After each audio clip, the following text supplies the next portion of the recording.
I want to start off with a little bit of fun, because I do that once in a while. So I want you to turn to the person next to you, high-five them, and say, "This is going to be life-changing."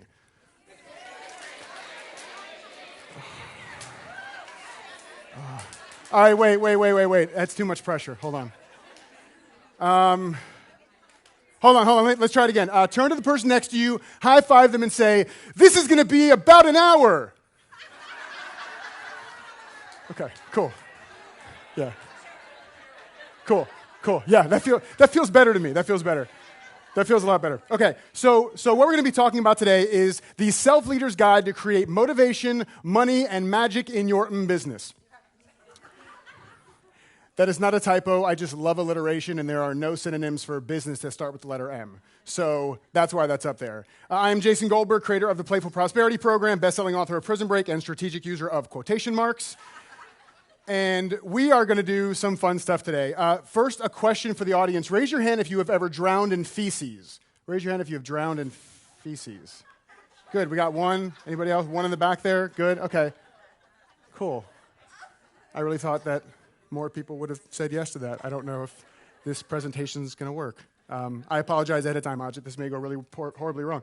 We'll get back to that. So a little about me. It has been said before that I am the Jimmy Fallon of personal growth, which was I was really just honored. It was my wife, Alicia, that said it.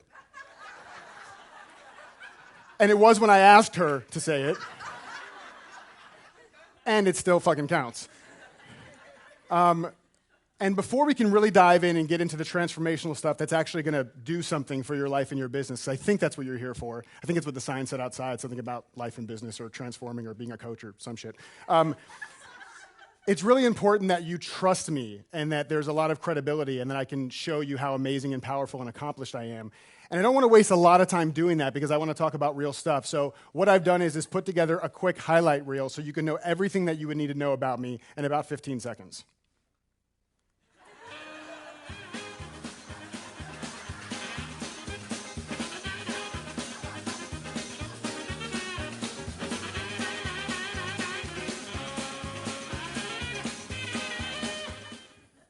Cool. Is that my grocery? Oh, fuck. Sorry, you weren't supposed to see that last part. So good. So now do you guys all trust me so we can jump into some great stuff? Make some noise? Okay, good. Okay, so back to the drowning in feces thing. There's only like 2 or 3 of you. That's so weird. So feces, FECS, is feces. Oh, I see what you guys thought I meant. Okay, I'll change that. I'll change that later. FECS, FECS, stands for Fetal Entrepreneur Couch Syndrome.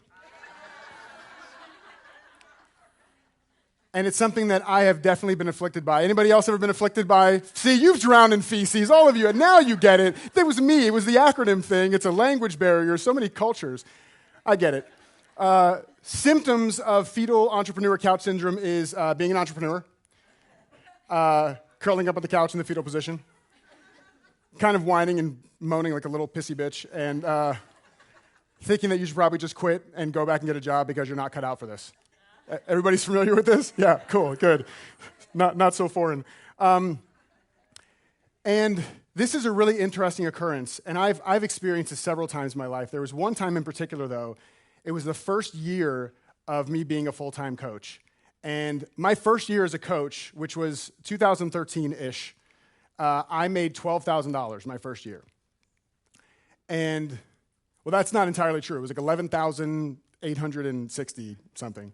And that's bullshit, because half of that was me transferring money from my savings account into my business account so that I could pay for stuff. So I made like $6,000 my first year. Whatever. I'm Jewish. I don't do math. Whatever. I'll sue the shit out of you, though. Okay. So I'd gotten to a point where I was definitely suffering with drowning in feces. And Alicia, my wife, caught me on the couch. No, I wasn't doing that, guys. That's what I loved before when Ajit was like, turn to the person next to you and touch them or something. And I'm like, that's how restraining orders happen. And she caught me on the couch, and it was like an evening in 2013. And I know it was about 7 o'clock at night because Jeopardy was coming on, and I've always been a huge, any Jeopardy fans in the house? Yeah, I grew up raised by a single mother, single Jewish mother, so she can hear everything we're saying right now. And so when she would work late, I'd go to my grandparents' house and I'd watch Jeopardy with my grandfather. He would never let me win, which infuriated me then and just makes me love him even more now. But so Jeopardy was coming on, but it didn't matter. I was so low, I was so caught up in my thinking and what was going on in the world for me in that time in my business, that the little girl from The Ring could have crawled out of the TV, I wouldn't have even noticed. She could have walked right by me. And I was on the phone, and I was on my couch, rather, scrolling on my phone, which is what I would mindlessly do, just numb myself from all the stress and anxiety. But the thing that was different this time from the other times I would just be scrolling on my phone on Facebook or Instagram or something, is that I was scrolling on Career Builder. I was just done. I was like, I feel like I'm working so hard. I feel like I'm trying to do good work in the world. Nothing's happening. It feels heavy. It doesn't feel fun. Screw this. I'm just going to go back and get a job.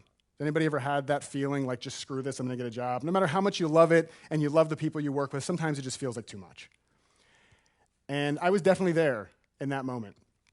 Luckily, I had her support to get out of it, had the support of my own coach and doing the work on myself, which, to Ajit's point, doing the work on yourself is not just 1/3 in my mind of what it takes to be an extraordinary coach. It's much more. So I had the support that I needed. I was able to kind of get past that. But what I saw in retrospect was there was a very clear reason for me as to why I was suffering the way I was. And it's because I had become a prisoner to my own expectations of what my business was supposed to look like, of the actions I was supposed to be taking, right? Of the work I was supposed to be doing, of the money I was supposed to be making, all of these attachments. And so for those of you, anybody here read some of, all of, or bought and thrown away my book, Prison Break? Show of hands. Awesome. Even if you don't read it, it's the perfect width to put underneath a wobbly table. So it's useful no matter what. So buy it. So in the book, I talk about this distinction about being a prisoner versus being a self-leader. And you guys are so smart, I don't need to talk about this. You know in context what it feels like when you are a prisoner of circumstance, right? When you're at the whim of the economy and things are not going well because of whoever's in the White House, and you hear the song on the radio that reminds you of your ex-boyfriend or ex-girlfriend, and now your day's ruined, and or both, no judgment. That takes a second. Sometimes my jokes are cerebral, guys. I know it's early. But the key is when you're a prisoner of circumstance, you feel like there's no real creative control you have over your experience of the world. You feel like this flailing tree in the wind, and you're just hoping to God that it spares you so that you can continue living your life in whatever sad or safe or whatever way you're living it. And this is not a judgment, right? There's nothing wrong with being a prisoner, and there's nothing right about being a self-leader. It's simply about being effective, right? And in my mind, the mind is the most powerful thing we have. And it sounds cliche and, mindset this and mindset that. It's cliche because it's true, right? People say it all the time because it's so true. And if we don't purposefully work to understand the way our mind works and consciously change our mind from being an asshole to an asset, right? We got to make that shift because the mind will be an asshole. The mind will screw with you all day. The little ego, baby assassin, little villain in your head will just F up your life if you let it.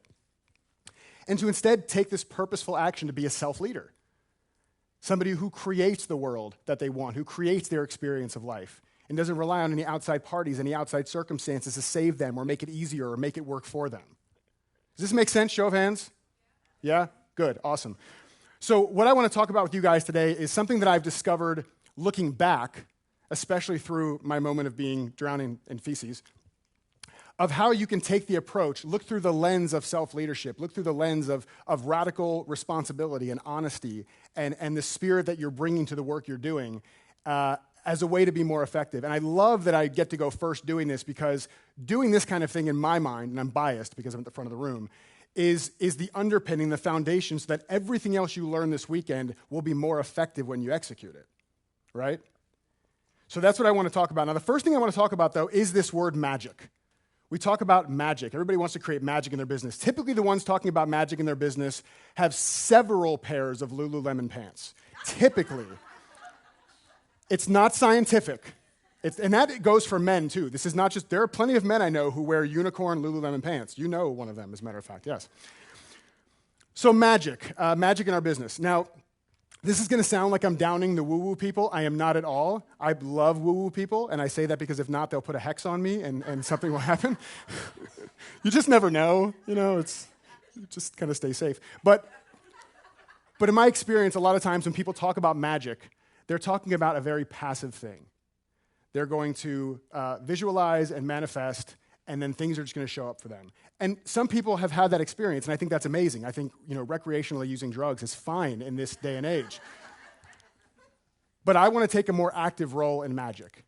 And to me, magic in my business is something, again, for me, this may not be true for you, and that's totally fine. I'm okay with being wrong. I'm just not okay with being jumped in the parking lot, is that magic to me really comes down to this quote that I love from James Altucher. He says, the only way to get good at something is to completely immerse yourself in it. To the outside world, immersion is the same as magic. Immersion is the same as magic. I really try not to take it personally when people take pictures of these slides, but not the slides with my quotes. Thank you, Michael. Son of a... It's always Neil. But this is really it to me. This is like, I could stare at this quote. I could meditate on this in my Lululemon pants for hours. Mine has the crotch cut out. I could meditate, really, for hours at a time, because I truly believe this, that in order for you to be an extraordinary coach, you have to immerse yourself in your work, right? And I don't mean immerse yourself to the point of, burning out, and we'll talk more about that, but really love what it is you're doing. There's some of my clients are in the room here, and they're in one of my masterminds is about to start, and we were just talking the other day about the fact that apathy is the opposite of mastery. You got to give a crap. You have to give a crap about the work you're doing and immerse yourself in that work. So in my mind, being committed, and when we talk about being committed, there's a distinction I like to use with my clients a lot, and just asking them, are you committed or are you interested? And that's, again, not a right or wrong thing. It's about self-awareness. It's about getting clear. Because when you're committed, anybody here a vegan? What's wrong with you guys? No, I'm not. I mean, that's awesome. Congratulations on your spiritual evolution. So my wife is a vegan. She cheats. Not on me, on the diet. And she'll eat cheese sometimes. So she's interested in being a vegan. She's not committed.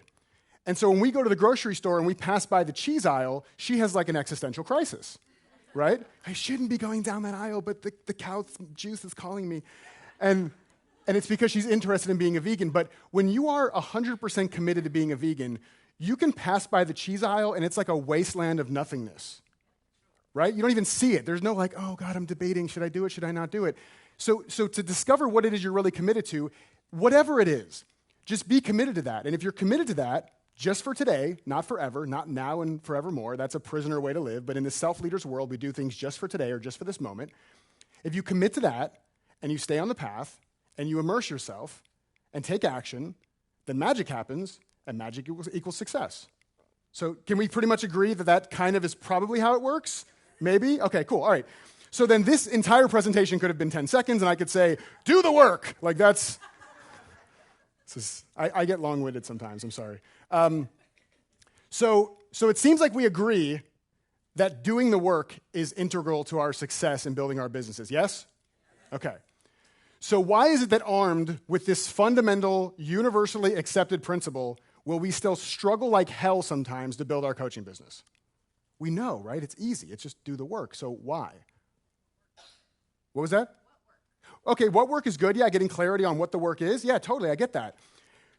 And there's something else. It's because people feel like the reason they don't take action is because they don't have a good enough work ethic. Has anybody ever been told they need to develop a better work ethic? Or even better yet, have you ever said to yourself, if I had a better work ethic, things would be better? Show of hands. Okay. So what I want to talk about for a second here is the myth of work ethic. Oh, no, I don't. I want to fix the battery in the clicker. And I'm going to buy some Scotch tape for the folks at EverCoach to keep the battery in place. Both at the same time. This is an intermission. Just is everybody done with their 15-second meditation? You're good? You're grounded again? All right, good. We can move on. God, you guys are so needy. Okay. So I want to talk about the myth of work ethic. This is what bit me in the ass when I was having my FECS moment. One of my I'm trying to set a Guinness Book of World Records how many times they can say feces in 1 hour. I'm on track, guys. One of my good friends was on a podcast about productivity. And at the end, they asked him, who is it in your world, who do you know that has the best work ethic you've ever seen? And he said, me. And I was honored, and then I got triggered, right? I can say the word triggered in here. Corporate environments, I say triggered, and they start talking about gun laws. But I got triggered, and I wasn't sure why, and I realized it's because I hate the phrase work ethic. Anybody know which of the two words I hate in the phrase work ethic? Wrong. Ethic. Ethic. So raise your hand if you have a toothbrushing ethic, a blinking ethic, a telling your loved ones you love them ethic. Yet you still do it. So why do we have to have a work ethic? Why do we have to focus on the word ethic, which means morals and scruples and principles and right or wrong? And then every time I take action, I'm a good person, and every time I don't take action, I'm a lazy sack of shit. Why would I put that pressure on myself to develop a work ethic? And that's when I realized that's what really, really had me low, was that I was beating myself up for not having a big enough work ethic. And so while a prisoner will focus on work ethic, because they're like, well, I got to be the person that does this work. I have to transform who I am and make a decision to create a work ethic. That sounds fun. Instead of a work ethic, what a self-leader does instead is they focus on a system, right? So instead of a work ethic, let's just build a system for you. And systems are great. There are systems all around us. We have an air conditioning system. We have an audiovisual system. Amazon has logistics systems, so you can get a loaf of bread in 15 minutes delivered to your front door. And the great thing about systems is that there's no feeling or emotion tied into system. You do this, you get that, right? You put input into the system, you get output out of the system. There's just no emotions. And air conditioning doesn't question whether it's a good enough person or whether it knows enough or if it's good, has enough followers on Instagram. There's a really sexy AC that I follow on Instagram. She's just, I don't know how she does it. But that's not the way things happen. They just work because they work. And there was somebody who was in my Playful Prosperity program earlier this year, and they said something online about how do I take insights to action? How do I take all these insights and take more action? And it was like, well, what if just you're a human being who just takes action by default? What if that's just what you do? Not because you got a great insight, or not because you're a serious entrepreneur, or not because you're a coach who's going to change the world. What if you're just and now I'm really going to sound woo-woo, what if you're just this spiritual, wonderful, perfect essence in the world, and you just happen to take action because why the hell not? Wouldn't that be more fun than putting all the pressure on yourself? Wouldn't it be more fun than having to keep pushing the battery back in when it pops out? These batteries have the shittiest work ethic I've ever seen in my entire life. So I want to kind of just reverse engineer and show you the system that I now use. That's really a way of being. This is not a step-by-step thing. This is not where I'm telling you, this is the way it's going to work. And the way systems work, too, just kind of a small caveat on this, because I think systems even sometimes get a little misconstrued. Just because you have a system doesn't mean it happens overnight. Cheese, back to cheese. I should talk to somebody about this, because I've now mentioned, sorry. I love dairy. Did somebody say dairy's a killer? Oh, it's addictive. I thought they were going to say killer. Now I'm like, is somebody going to throw red paint on me? I'm like, I can't handle it. It's too early. I didn't have bulletproof this morning. Thanks, Michael. So I didn't know what I was saying. All right, so the cheese, right? Oh, God, now I'm back to cheese again. Some forms of cheese, they take there's a system to create cheese, and it still takes a year to be ready to eat, right? And you look at cars, and some cars to go from a concept to pre-production to mass-produced automobile could take 5 years. Yet they follow a very clear system. So the question is, are you willing to implement a system that will be more effective for you, but that may not happen overnight? That's the question to ask yourself. So we're going to go over that. So I want to just tell you the 4 parts of the system, and then I'm going to dive into each one. And what I think is going to be really important is to show you the distinction of how a prisoner would approach this versus how a self-leader would. And again, this is a moment-by-moment thing. Nobody is born a prisoner. Nobody's born a self-leader. You don't have some understanding of this from some weirdo guy on the stage saying it, and then you're good forever. This is a moment-by-moment practice, right? So it's something you have to play with going forward if you want to. Yes. Oh, rubber band. I'm good. Thank you very much. My ponytail's not flowing, but I know. No, I get it. No, thank you very much. I appreciate it. Very helpful. Thank you, Lisa. So the system looks like this. This is a way of being. It's a spirit of bringing consistency, service, mastery, and playfulness into your work. Consistency plus service plus mastery plus playfulness. See how bad I am at math. There's no equal sign. It's just hanging. There's no solution. It's like every week when I used to watch Lost. So thank you for the 6 Lost fans in the house. Cliffhanger jokes. Okay, so what I want to do is I want to focus on each of these and kind of just show you the distinctions for each. So the prisoner focuses on intensity. Intensity. And here's what I want you to do too, just taking a step back for a second, literally, is that I want you guys to be looking at these and be really honest with yourself and notice when you see one that you say, oh yeah, that's kind of my default. I kind of do that. Not as a way to beat yourself up, right? As a launch pad to move forward. That's something I definitely don't want you to do. I don't want you to see this and be like, oh God, this is a prisoner. What's wrong with me? Oh my God, I'm just going to go overdose on quinoa and just think about it. You would think I hate spiritual people. Somebody told me once that I was working with, they were talking to me for a while and they said, you know what, I get you. And I said, what do you mean? They said, you're half woo and half do. Like, I like that. I was 30 days past due on an invoice, so maybe she was just trying to get me to butter it up to pay her. Okay, so I want you to just be aware of this, and we're going to do an exercise at the end, so keep in mind which of these really calls to you, and I'm going to tell you which of these 4 is my Achilles heel, and it's the basis for my work in the world, so I guess it's not a surprise. But each of these things I'm going to share with you are things that I still consciously have to do on a day-by-day, moment-by-moment basis. I am by no means a guru. I screw this up way more than you guys. Do not be jealous. So the prisoner focuses on intensity, doing the work until they burn out. Just going like crazy, like living the Gary Vee lifestyle. That's why they keep popping out, because I keep punching my fist. I'm such a self-leader. I am no longer a prisoner to gravity. I now see the role that I play in creating my experience of the world. Okay. You look at somebody like Gary Vee, who's like, hustle, hustle, hustle. I used to hate Gary Vee, right? Because I'm like, stop telling people they have to work 80 hours a week. Just stop. But then I realized he's not telling you to work 80 hours a week. He's saying, this is what works for me. This is my system. And it made me realize, oh, you know what? A prisoner focusing on intensity, that's a system. Like everything that I'm going to show you that a prisoner does is also a system. It's just one that isn't as effective in my mind as the other side of the coin. So the prisoner focuses on intensity, doing the work until they burn out. Anybody resonate with doing this, just going super, super hardcore, being obsessive? Yeah, and we've talked about this. If you read the book Mastery by George Leonard, awesome book, and he talks about, in the realm of mastery, a lot of times people are an obsessive, a hacker, or a dabbler. And I have totally been the obsessive. Started in my corporate career, kind of went all the way through, and it's definitely something I have to watch out for myself. On the flip side of that, the self-leader focuses on consistency, doing the work over time, making whatever small difference you can make in your world, in your client's world, in your prospect's world. It's not about thinking you have to batch 6 months of social media posts at once, but instead sitting down and saying, what's calling to me right now that I want to share with the world, and just showing up moment by moment, consistently over time.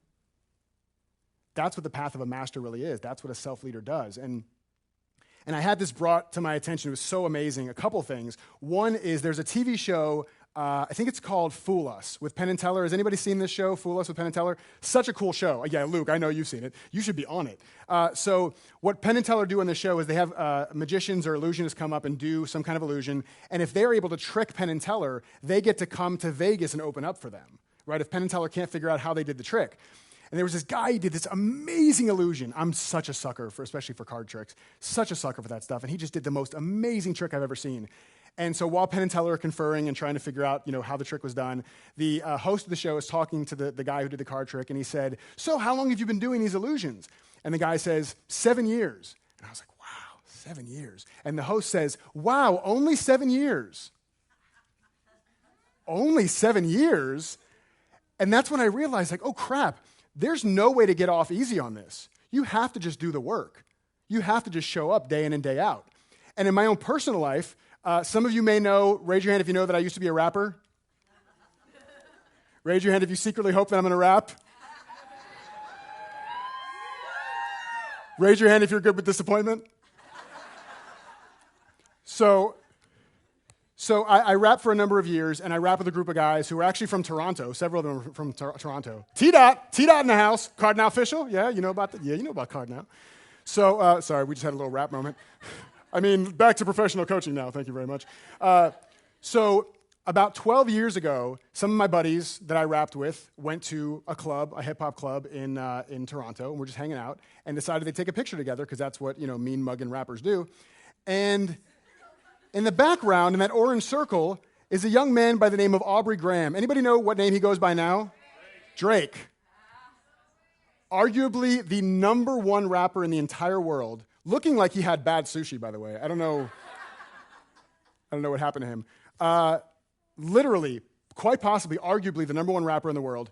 He is a half Jewish, half white guy from Canada, which everybody knows is the direct roadmap to being the #1 rapper in the world. And the rest of my friends here, that guy holding his chin, that's not my friend. I don't know that guy. I don't claim anything about him. I feel horrible for all the glamour shots he's probably put his family through. But the other 3 guys were guys that I was in a group with. And they're not doing music professionally anymore. They were so talented. They are talented. I mean, they do it kind of in their garages now, but they're not to the level of Drake. But why? There was a book I was reading that was written by a guy named Jonathan Kaiser. It's a book called Disruptive. Awesome, awesome book. And he has an interview, or a portion of an interview he put in there, where he interviewed some guy who was, I think, in insurance sales, and he asked the guy how he became the #1 insurance salesman in the entire state of Arizona.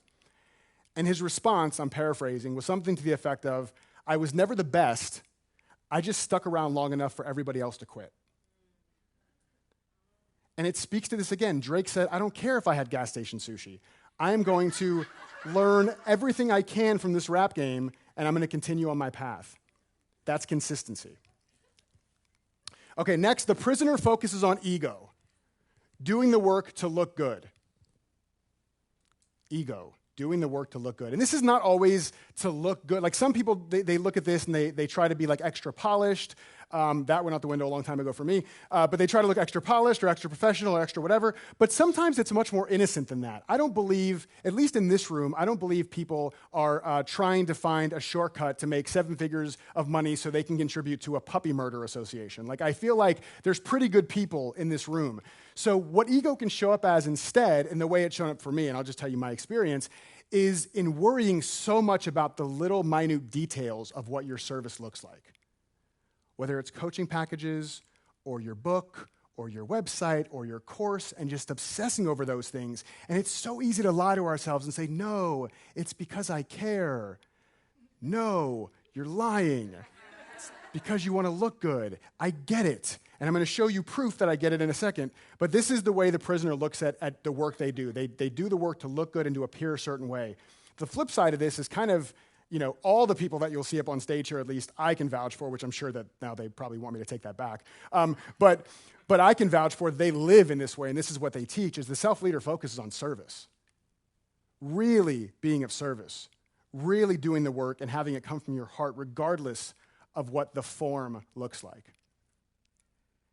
And the way I had to remind myself of this is, again, when I was launching this course earlier this year, it was my first time doing like a big online launch, and I'd never done it before, had never had a team around me, I'd always been kind of a one-man show, and I had this wallpaper, this flip chart paper I put on the wall. I know it looks like I blurred out some like really inappropriate images.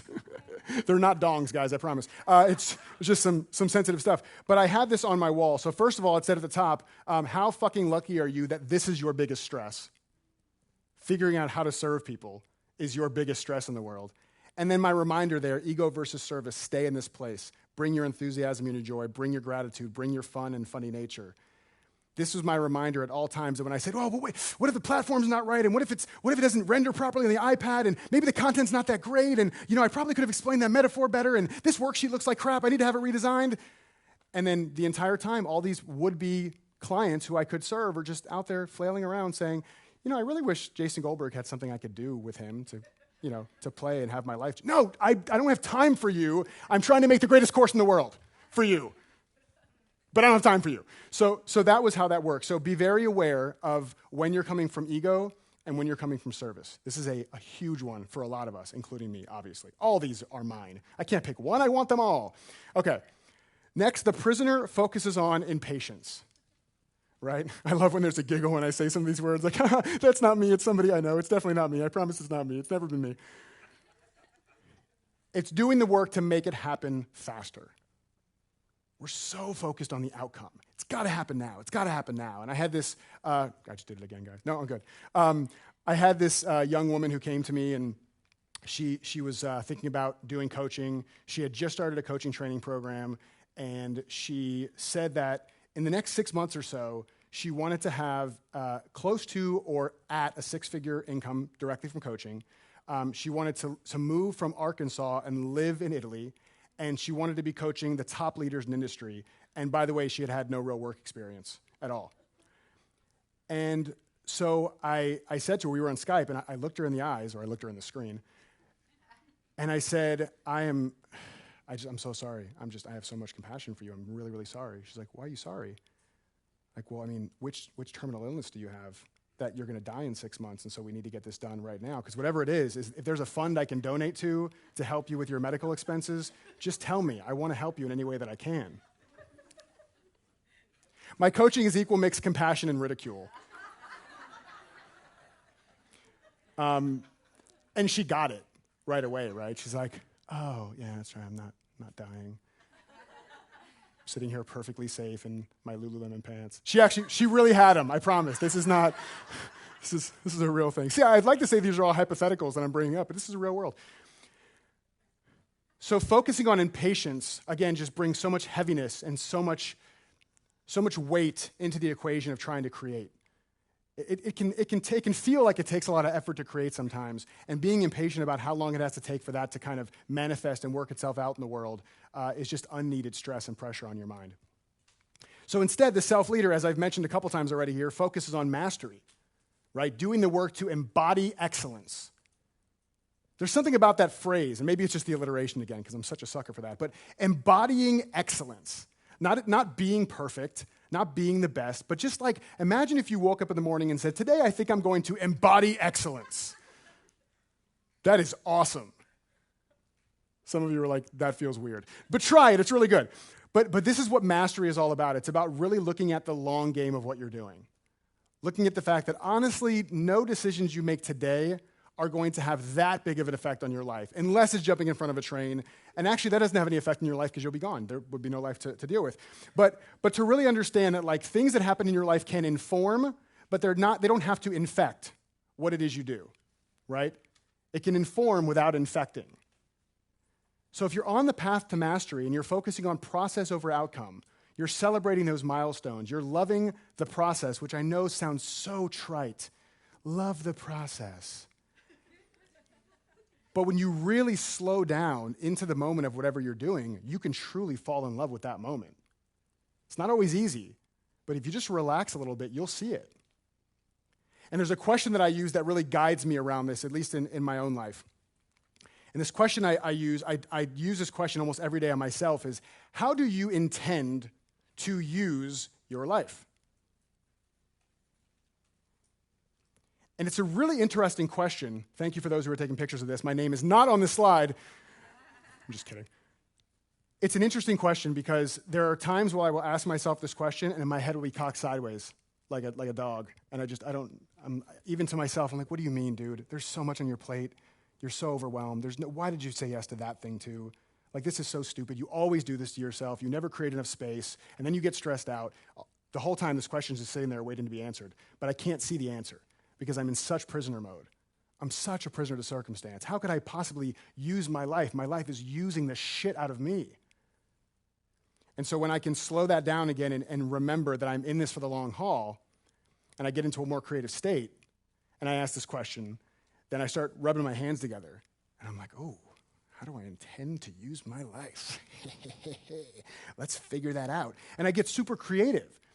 And it doesn't even have to be like, how do you intend to use your life forever? It doesn't even have to be, how do you intend to use your life today? It can be, how do you intend to use your life in this moment? What role will you take in creating what it is you want to create in the world? I love this question. Like, I wish we could just sit here and stare at this for 10 minutes. Actually, it'd be really funny if we all just didn't move and stared at it for 10 minutes, and then the live stream people start emailing EverCoach saying something's wrong with your stream. But they can hear me. Damn it. Ruined. Okay.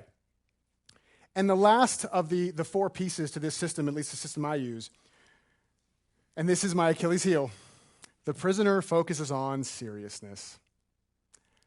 Doing the work with a heavy attachment. This was my default way of being for 3 decades. Again, do not be jealous. And it's why I say all the time that I'm so uniquely qualified to teach this work, is because if I'm not aware, I will still go back here. I still have serious moments. Believe me. And this to me is in direct conflict with creating anything that you love and anything that matters in a way that doesn't take you to the grave at the same time. I just don't do my best work in the world when I'm being overly serious. Does anybody ever feel that just real seriousness in the work they're doing? Like you love what you're doing, but you're just like, God, it's so heavy, it's so serious. So can anybody guess what the self-leader does instead of seriousness? Play. I heard play and fun. You're both correct. You win nothing, but you're both correct. The self-leader focuses on playfulness, doing the work with a spirit of enthusiasm. That word gives me total Lululemon chills. There's something, if anybody knows where I can get a sponsorship from them, just holler at me. I really should. Well, as badly as I talk about them, maybe I shouldn't. I'm in a competitor's brand. I'm in Under Armour. That's what it is, man. The word enthusiasm for me it's my guiding principle. If I don't bring enthusiasm to the work that I'm doing, I am screwed. Now, notice I said if I don't bring enthusiasm to the work I'm doing. This is not about me getting enthusiasm from the work I'm doing. That's a bonus.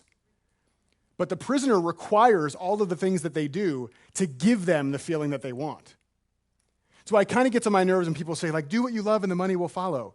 It just feels very passive to me. Not saying you can't make a ton of money doing what you love, but bring love to that thing. Bring enthusiasm to that thing. Bring service to that thing. Bring mastery to that thing. Bring consistency to that thing. Stop requiring that the world provide to you the thing that you are fully capable of creating yourself. I really truly believe life is a game. Like I have this little bracelet here that says spirit of play. It's to remind myself, playfulness is not necessarily about Nerf guns and water balloons. I mean, it can be. That's cool, too. I'm wearing a white shirt, so not yet, guys.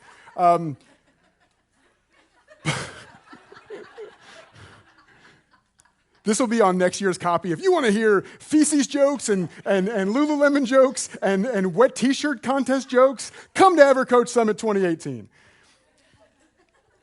It's really about bringing a spirit of play. It's about saying, one of my favorite people really of all time, but comedians, was Robin Williams.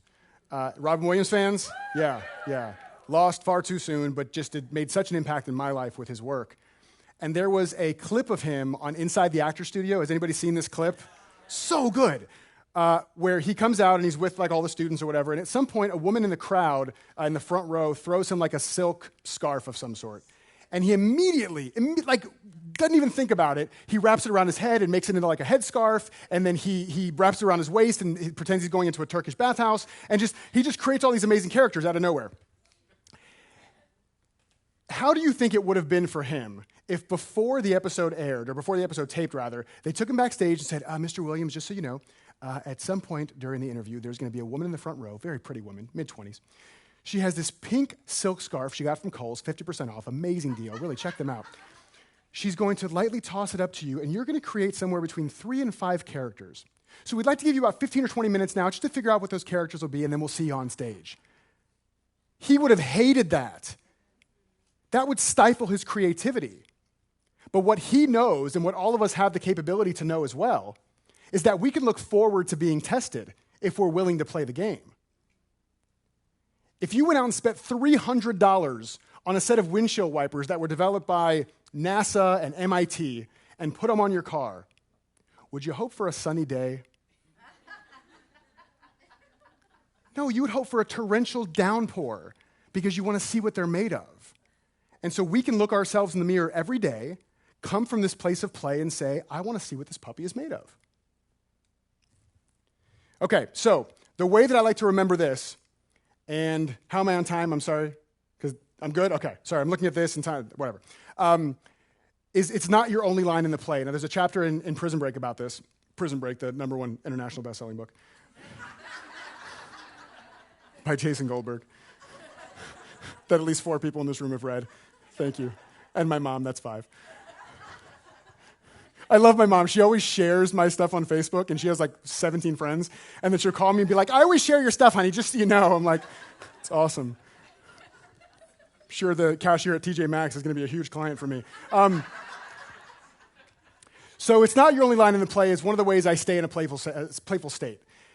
If you imagine that you're in some kind of a stage play and you're off the side of the stage waiting to come on, and you have this one line, this one pivotal line to deliver, it is literally your only line in the play, and it's such a pivotal line of dialogue that you delivering it perfectly will make or break the entire production. It is all on you. How do you feel on the side of the stage? Do you feel calm and flowy and just like the spirit of the divine is flowing through you?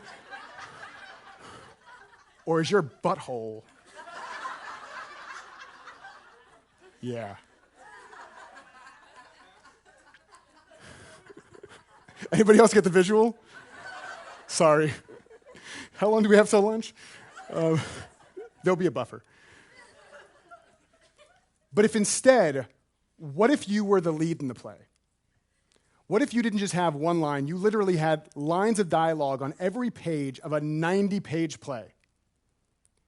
You have all these lines you can deliver, and maybe you come on stage and you do kind of flub a line a little bit. Is it going to sting? Is it going to maybe hurt your ego a little bit? Probably. Will anybody notice? Probably not. But it doesn't matter, because literally 3 seconds later, there's going to be another line of dialogue for you to say. 2 shows a night for the next 6 weeks.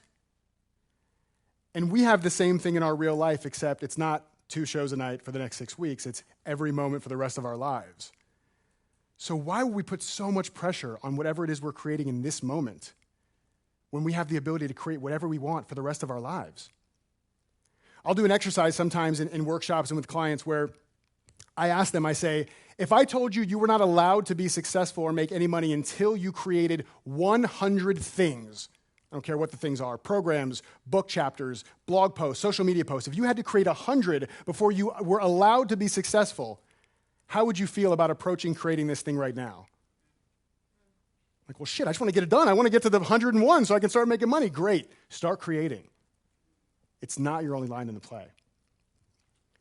So while this has been for you and for your clients and for your well-being, there's one main thing that I really want to anchor in about this whole thing, especially around work ethic and the way we show up for our work, is to really help yourself and your clients to realize that taking action, it's not a diagnosis, it's a decision. Our clients are really good, and by our clients, I mean ourselves, way worse than our clients, at diagnosing ourselves, right? I don't have a good enough work ethic. I have I'm not connected enough itis or whatever. And we make this diagnosis and like, that's who I am. I'm that person. That's my identity. And they diagnose themselves. And think about the word diagnosis. Like, have you ever been to a doctor and something good comes after and the diagnosis is? And the diagnosis is, you're dead sexy. Like, that's not the way it works, right? It's like, you have some debilitating thing that's going to kill you. Get your stuff in order. If we can help them to see it's just a decision. If they didn't take action before, it's an unemotional data point. It's a historical piece of information that, again, has nothing to do with the rest of their lives. If we can really relax them into that and say, listen, whatever identity you think you will be able to finally claim when you start having a good work ethic, if I take action, I'm a serious entrepreneur, I'm a serious coach, and if I go to the gym, I'm serious about my health. Whatever identity it is, you are connecting to doing that work, or that your clients are connecting to taking action, help them relax into seeing that they don't need to do any of that. There is no identity for them to grasp. They can just be this perfect human being who happens to take action in the world. It's so much simpler and so much lighter, isn't it, to look at it that way? Okay, so what we're going to do is, because we have a few extra minutes here, is I want to do a little exercise with you to go from information to transformation, right? We don't want to have the EverCoach Summit be something where you just add knowledge to knowledge, right? We want to actually do something with this and see if it can work for you. Because at the end of the day, if what all of us talk about here doesn't work on the other side of those doors there, it was a waste of time, right? It has to work. It has to be effective or it's a waste of time. So here's what I want you to do. Everybody write down something that you're feeling fearful or resistance or maybe some procrastination around creating. Something that you would typically think if you just had a better work ethic, you would get it done. So take just a minute and either think about that or write it down. Better if you can write it down.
Now that you have that, I want you to ask yourself this question.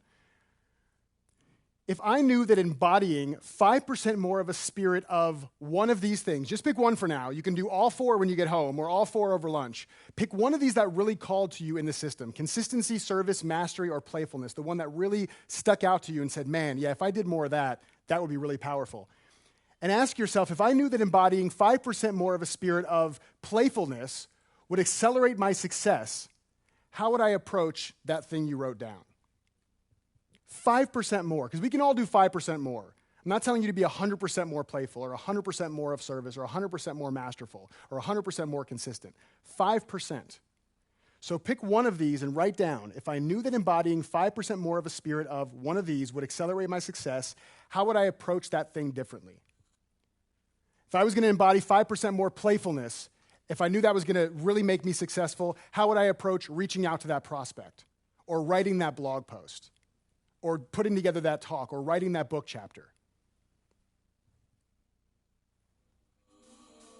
I thought I was being punished with no music that time.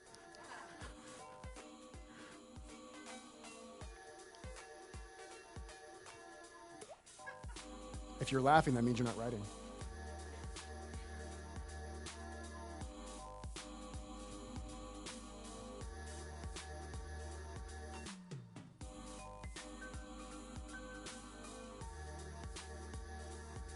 And this is not something I want you to rush with either. I wanted to give you just a minute to kind of start thinking about that and write some notes down. But can everybody commit at least to playing with this when they have a little more time, to look at the thing that they're feeling resistance around and ask how embodying 5% more of one of these in spirit would help them to move forward on that? Is everybody, show of hands, who's willing to do that?